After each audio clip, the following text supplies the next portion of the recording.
인터넷 카페에 올라온 영상입니다. 2차선 도로를 달리던 차량 사이로 갑자기 흰 물체가 튀어나오더니 순식간에 차량과 부딪힙니다. 또 다른 블랙박스 영상. 비 오는 도로 위에 새끼 고라니 한 마리가 차량 앞을 아슬아슬하게 내달립니다. 운전자가 가까스로 속력을 줄여 사고는 피했지만 보기만 해도 아찔한 순간입니다. 도로에서 동물들이 차에 치여 죽는 동물 찾기 사고 로드킬. 로드킬 발생 건수가 한 해 평균 15,000건을 넘어선 가운데 로드킬에 집중되는 11월 운전자 안전에 비상등이 켜졌습니다.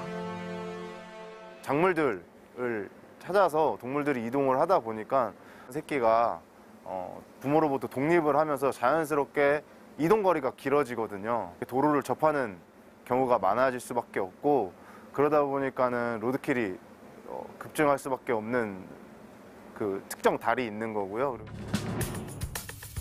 취재진이 직접 지역의 한 지방도를 따라 주행을 해봤습니다.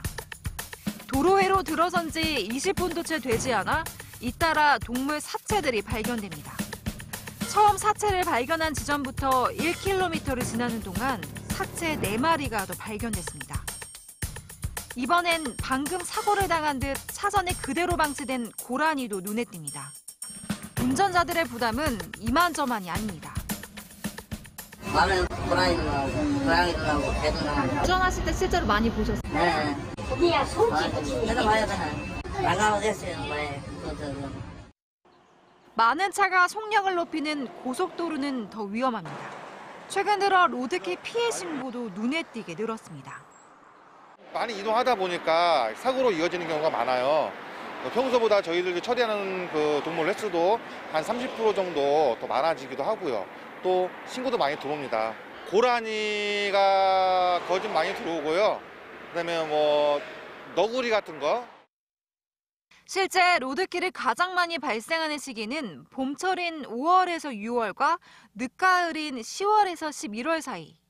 지난해를 살펴보니 이 시기에 발생한 로드킬 건수가 전체의 절반에 달할 정도입니다. 전북권 고속도로에서 로드킬이 가장 많이 발생하는 구간 중 한 곳에 나와 있습니다. 이처럼 인근의 농경지나 야산과 같이 야생동물 서식지가 많은 곳일수록 사고 위험은 더 클 수밖에 없습니다. 한국도로공사가 조사한 전북권 고속도로 내 사고 다발 구간은 모두 5곳. 서남원 나들목에서 남원 분기점 사이, 서전주 나들목에서 전주 나들목 구간 등입니다. 야생동물은 예고 없이 갑작스레 튀어나오기 때문에 사실상 사고를 막기 어렵습니다. 특히 다른 차들이 운행하고 있는 도로 한가운데서 사고가 발생하면 운전자들은 정차해야 할지 그대로 주행해야 할지 막막하기만 합니다. 로드킬 사고를 당했을 때 혹시 어떻게 해야 되는지 혹시 알아요? 밤에는 일단 어디 세우기가 그러니까 진짜 경험해본 적이 있어가지고. 고속도로 같은 경우는 달리고 있는 상황이니까 멈춰서 해야 될지 어떻게 해야 될지 잘 모르겠어요. 잘 판단이 안 서는 것 같아요. 고라니처럼 몸집이 큰 야생동물의 경우 사고 충격으로 급정거하는 사례가 많아 뒤따르는 차량과 2차 사고 위험도 커 더욱 주의해야 합니다. 차를 그 장소에 정차를 바로 하게 되면 뒤에 있는 차들이 그걸 인지를 못해서 사고 나는 경우가 있기 때문에 바로 갓길로 차를 대시고 이제 후속 조치를 해주시는 게 가장 좋습니다. 전문가들은 주행 중 로드킬이 발생했을 때는 안전한 곳에 주차한 뒤 무리하게 상황을 살피기보다는 도로공사나 지자체 콜센터로 신고할 것을 당부했습니다. 또 살아있는 야생동물을 마주치게 될 때는 시야를 막는 상향등은 끄고 경적을 울려 동물이 도로 밖으로 나가게끔 유도해야 합니다. 사고 다발 구간에서는 속도를 줄이는 것도 사고 예방에 큰 도움이 됩니다. 한편 생태 전문가들은 도로를 만들 때 생태축 훼손을 최소화하는 등 근본적인 대책이 필요하다고 지적합니다.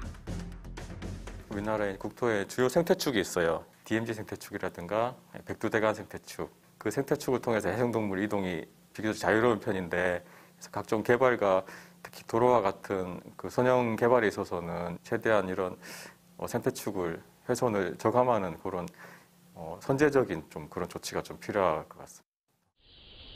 기존 도로의 경우 배수관을 활용해 로드킬 방지 시설도 갖춰야 합니다. 사실 생태통로 하나 만드는데 많게는 5, 60억까지 들어가니까요. 수로나 이 도로를 횡단하는 이 배수관 같은 게 있거든요. 이런 배수관도 잘만 설계를 하면 야생동물들이 이동할 수 있는 통로가 될 수 있겠다. 야생동물의 이동을 고려한 그리고 로드킬을 방지할 수 있는 시설들이 있어야 되고요. 지금 이 순간에도 운전자를 위협할 수 있는 로드킬. 실태 조사와 그에 따른 지원이 절실할 때입니다. KBS 뉴스 길금입니다.